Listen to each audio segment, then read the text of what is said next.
Hello, good morning guys. Nagsurvey ako ng kalupaan para malaman natin kung nasaan na yung mga tanim ko, mga bulaklak. Mangunguha pa lang kami. Ito yung boundary dito. Kay Brad Domingo ito, boundary. Oo, tagaan mo dito para tanda. Ayan, sa tabi lang. Yan, sapsapan mo lang. Ito ang kay Brad Domingo lupa. Ayan, tinatandaan ni Maninay. Tapos, oo, kay Nadoy. Dito Maninay, balatan mo din. Tandaan mo kay umakyat na si Nadoy maglinis doon. Yan oh. Hanggang dito lang siya. Oh. Nanang pulo, 10, di diha, sakto yan. Ayun. O, sakto yan ang Tama na yan. Sapsapan mo yung isang puno.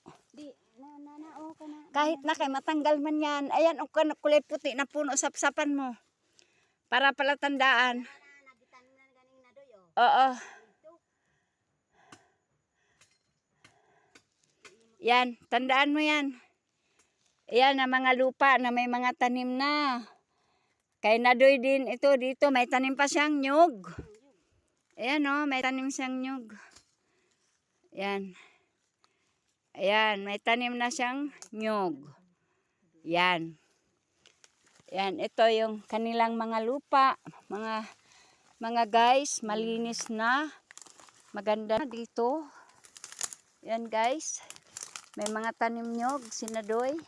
May mga tanim na siyang mga, ayan o. Ano ba yung mga tanim niya na yan? Ayan.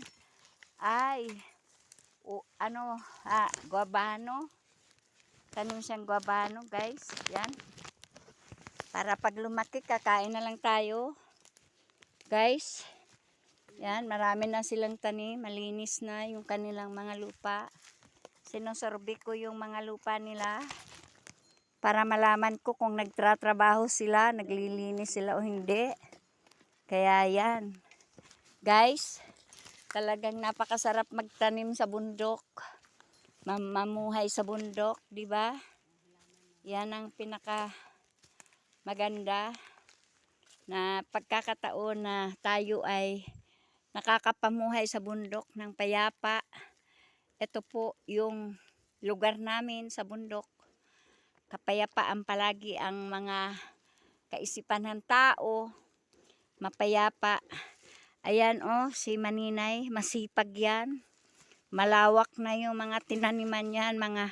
Kami ay mga agriculture, nagtatanim kami ng makakain na mga kababayan natin na kamuting kahoy, kamuting baging, mga gulay. Kaya guys, kaya kami nakatira sa bundok para mag-serve sa taong bayan. Gaya nito, pag nagbunga yan, dadalhin namin sa baba, makakabili yung aming mga kababayan ng murang halaga na guabano, pinya, gaya nito. Kami ang magsiserve sa taong bayan para sila ay makabili ng murang halaga. Kaya guys, suportahan nyo ang ating vlog, ang ating content na ito para sa pag-uuma na ipadama namin sa mga taga-bayan na kaming mga farmers, nagsisikap magtanim para naman sa mga taga-baba, mga umaasa sa baba na may mabibili silang mga mangga, gaya nito, mangga, santol, na sila naman ay may aasahan, mabibili galing sa kabundukan.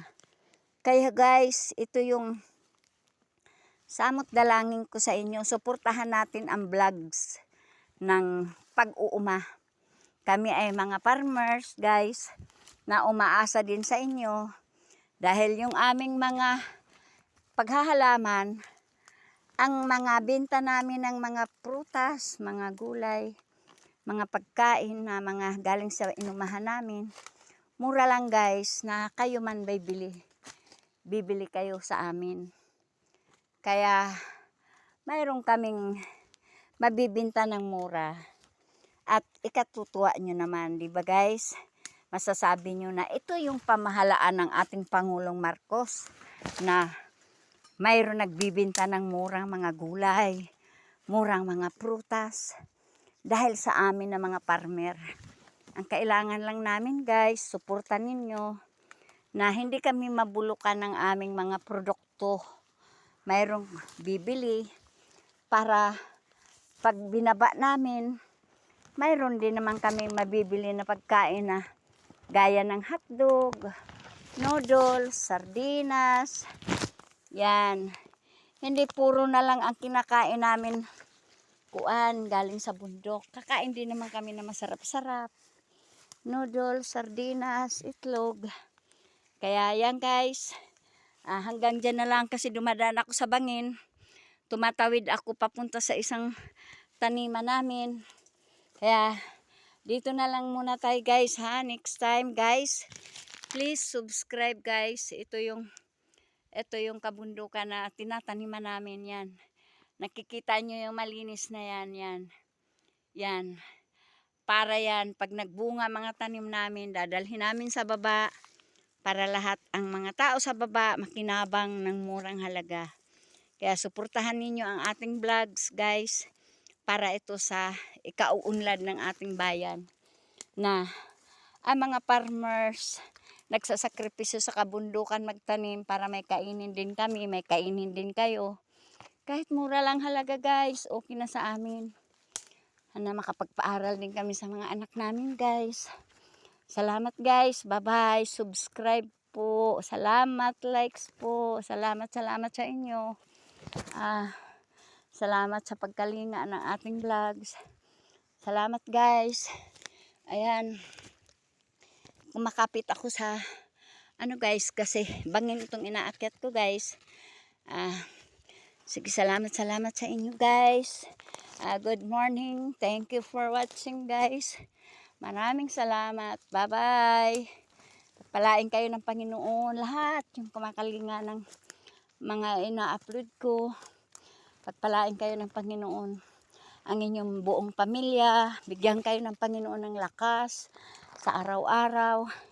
Ipagpala sa inyo ng Panginoon. Kapayapaan sa inyong buong pamilya at sa inyong mga anak. Na hindi kayo iwanan, pabayaan ng Panginoon. Palagi kayong kalingain. Gaya ng pagkakalinga sa amin sa kabundukan. Salamat guys. Pababa na kami galing sa taas ng bundok. Ayan. Yung kasama ko nauna na, si Maninay. Ayan. Pababa na. Dahan-dahan lang guys. Kay baka madulas dun sa pabangin. Kasi sinusurvey namin yung mga tanim namin kung nabuhay. Kaya guys, thank you for watching guys. Ayan. Dahan-dahan lang, dahan-dahan pagbaba. Kaya titingnan naman namin sa kabila, ang bundok mga tanim namin. Kung ang lahat ng ito ay nabuhay. Ayan. Talagang kailangan magtanim, magsipag habang kami may lakas. Ito lang pag-asa namin, yung makakain ang buong pamilya namin sa pagtatanim sa kabundukan. Ayan. Magpapasko pa naman guys. Gusto namin kumain na masarap. Pero wala po kaming sapat. Kaya naghahanap kami ng kung ano-anong mga makakain na mga tanim namin. Ayun na, bilis maglakad ng kasama ko guys. Salamat guys for watching ha. Huwag kayo magsasawa. Ang blinablog ko tungkol sa paghahalaman, tungkol sa pananalangin. Ang lahat na kumakalinga ng aking ina-upload, makaranas ng pagpapala ng Panginoon sa buhay.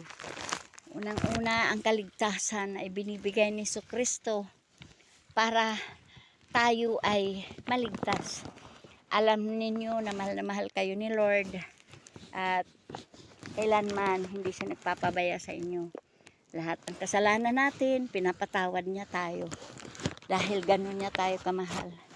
Kaya guys, ito yung pa ako. Dinidikdik ko para makababa ako kasi madulas guys. Ayan. Ayan. Sige guys, kay malalim pa ito. Dito na lang guys. Thank you for watching. Bye-bye. Love you guys. Salamat sa inyo. Pagpalain kayo ni Lord. Thank you Jesus. Amen.